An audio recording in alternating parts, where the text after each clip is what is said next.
And hello again, and here we are back in my garage on a very cold Monday morning, and I must say I've not been in here very much over the last week or so. That's because the weather's been absolutely awful.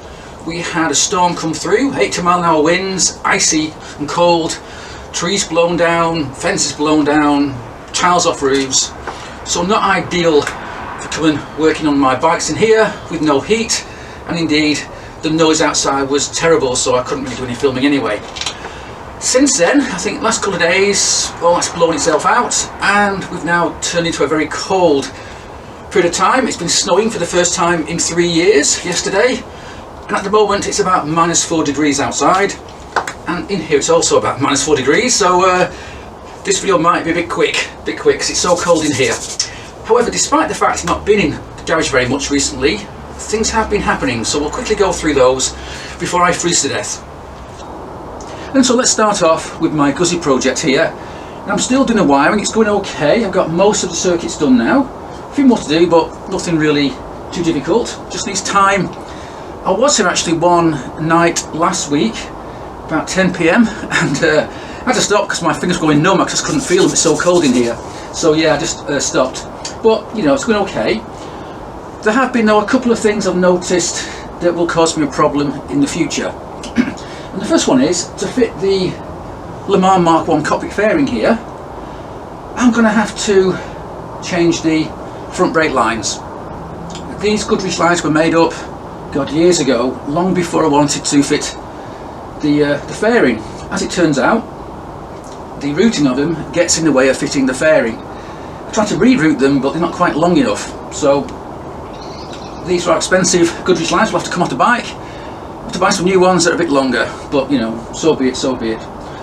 I've also realised that the mounts for the front indicators, which are now done, and you know, they work okay, again they get in the way of fitting the Le Mans fairing.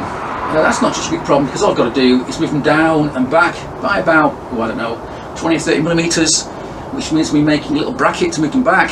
Not a great problem, but it's something I'll address in the future. Right now I'm going to carry on with the build and worry about fitting that Le Mans fairing in the future. I want to get the thing running before worrying about buying new expensive brake lines and so on. Yeah, so far so good. Although having said that, of course, I've still not addressed the problem of what to do about the battery, which I've already mentioned before. So what I'm doing is I'm leaving the key wires to the battery overlong for the time being. So if I decide to move it or fit a different size battery, I'll make a new battery box, I can do that in the future. And so that's progress with the Moto Guzzi, or lack of. And so now let's go and look at the Mark II project over there in the corner. And so when it comes to the Mark II project, the efforts at the moment are going to be on the engine. Some time ago I had the engine cases and block and so on powder coated at Triple S, and they've been sitting at my friend's Les's workshop for the last few months.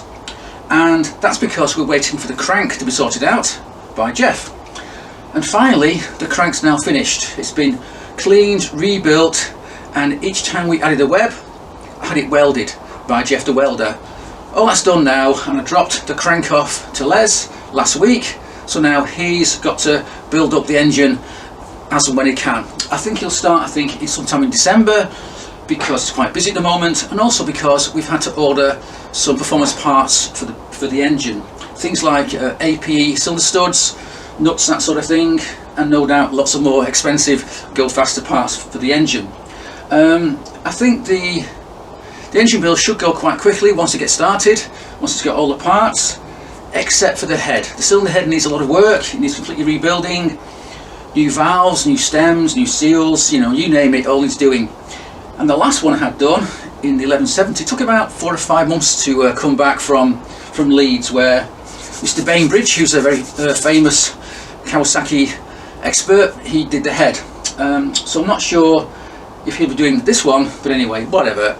It gets done when it gets done, and then we can put it in the bike.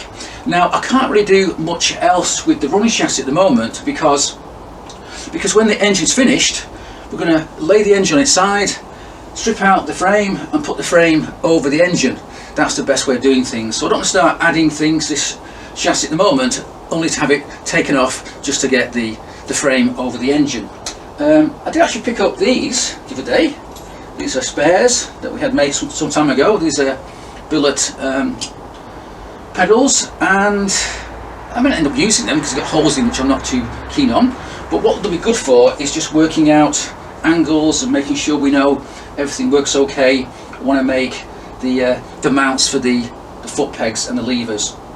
And unlike on the 1170 project, this frame's already been powder coated, so I can't go away and weld on extra mounts. So what we'll do is we'll use the existing mounts here and make a hanger to go back it up to mount these, so they're a little bit more rear set. So that's what's going to happen at some point in the future.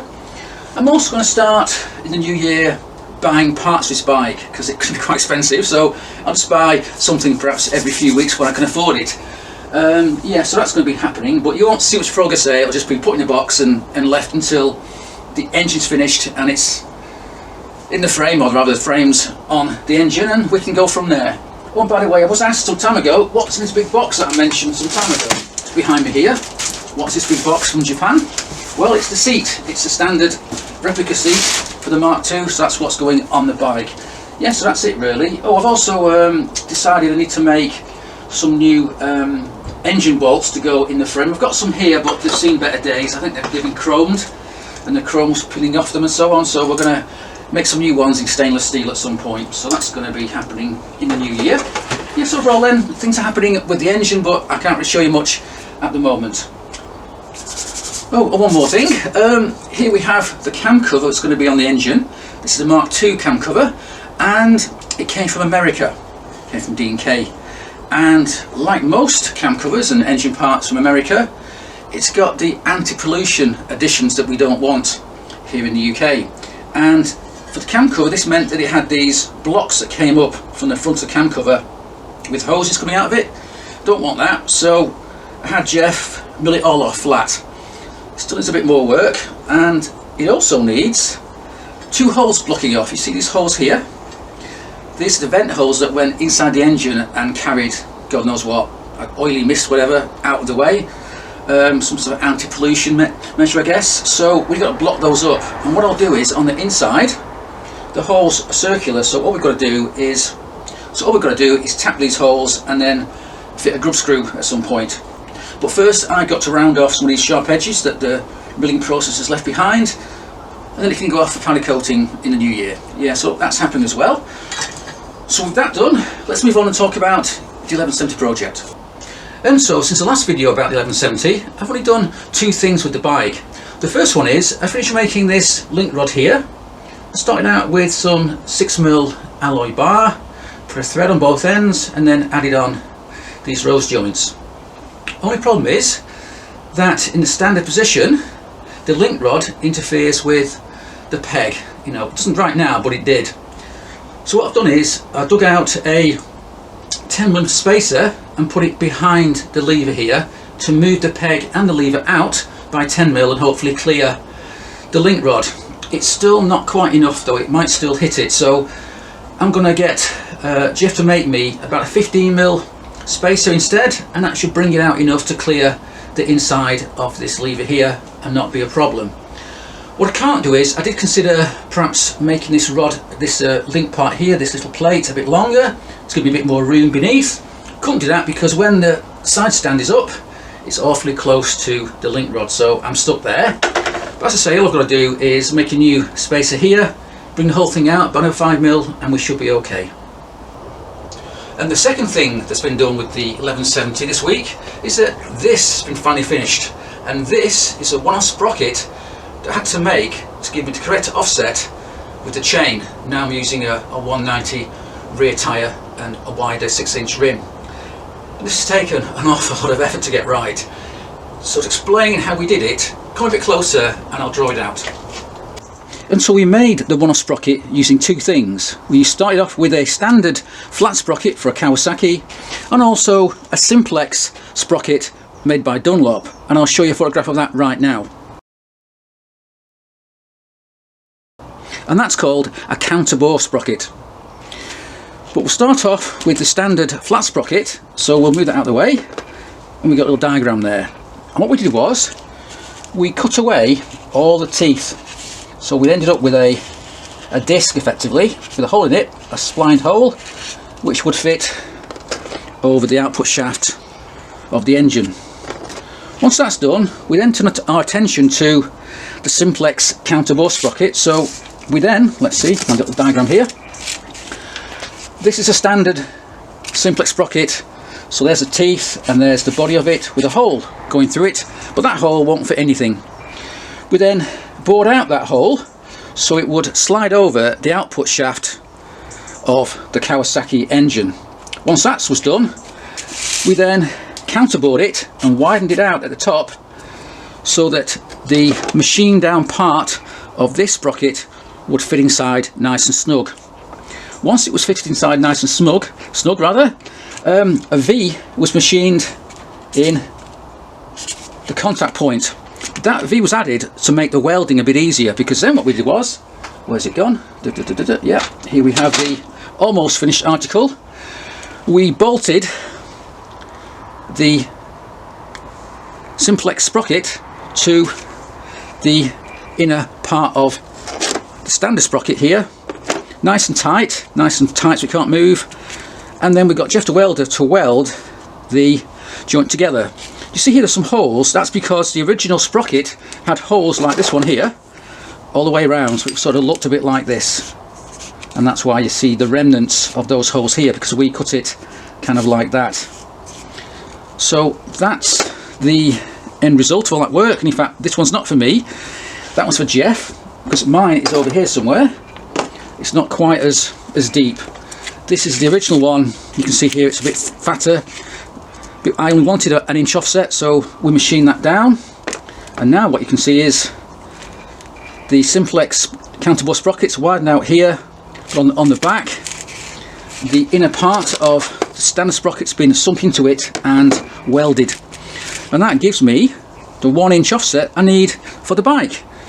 It runs really well. It's not out in any way. It's perfectly true, so pretty happy with that.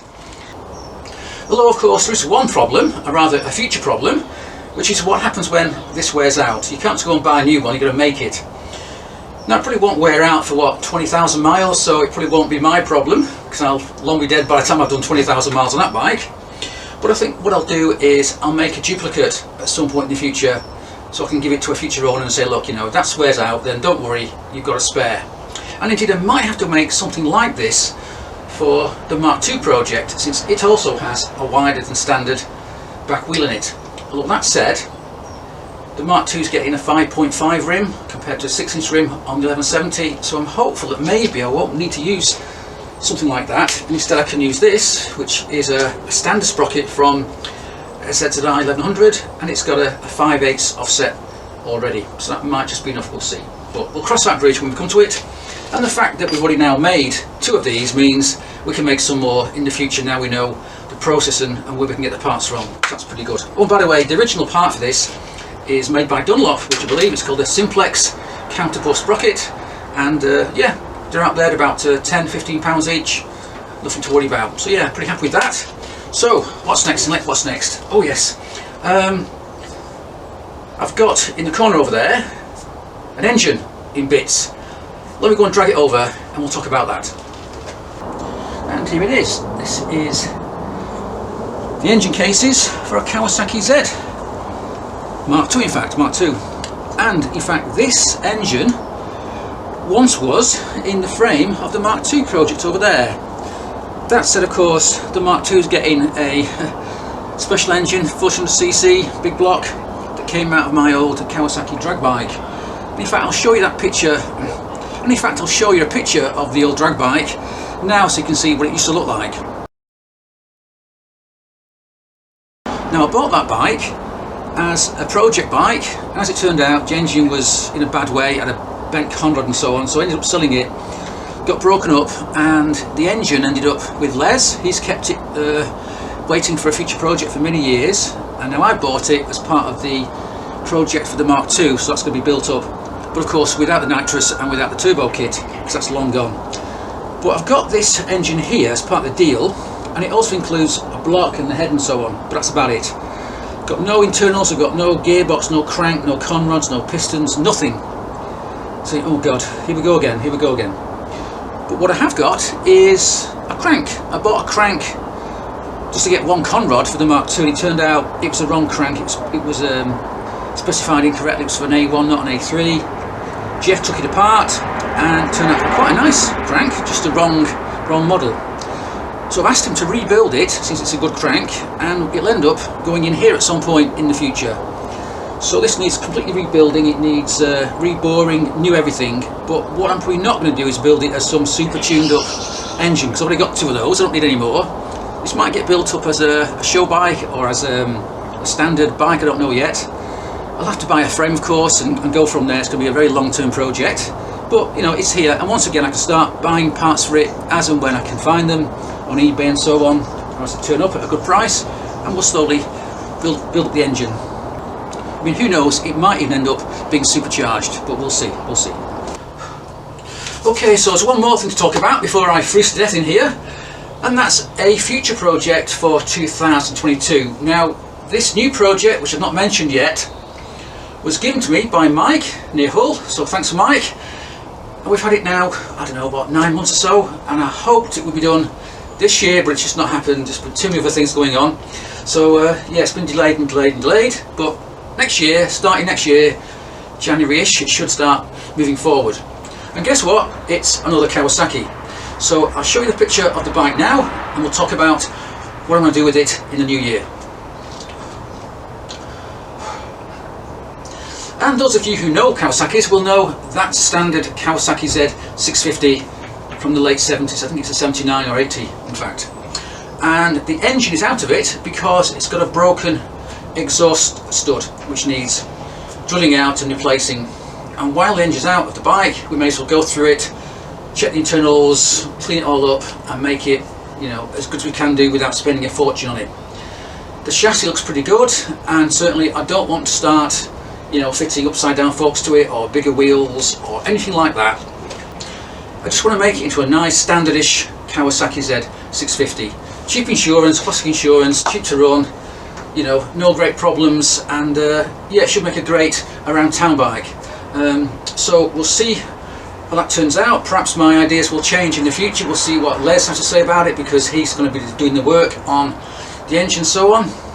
But it really just needs things like, you know, new chain sprockets, brake pads, brake lines, that sort of thing. Perhaps it could do with a reupholstered seat, because that seat looks wrong for the bike. I think the seat is possibly from an SR version, the American style version, or I can just get that one reupholstered at some point. Yeah, so all that's for the future.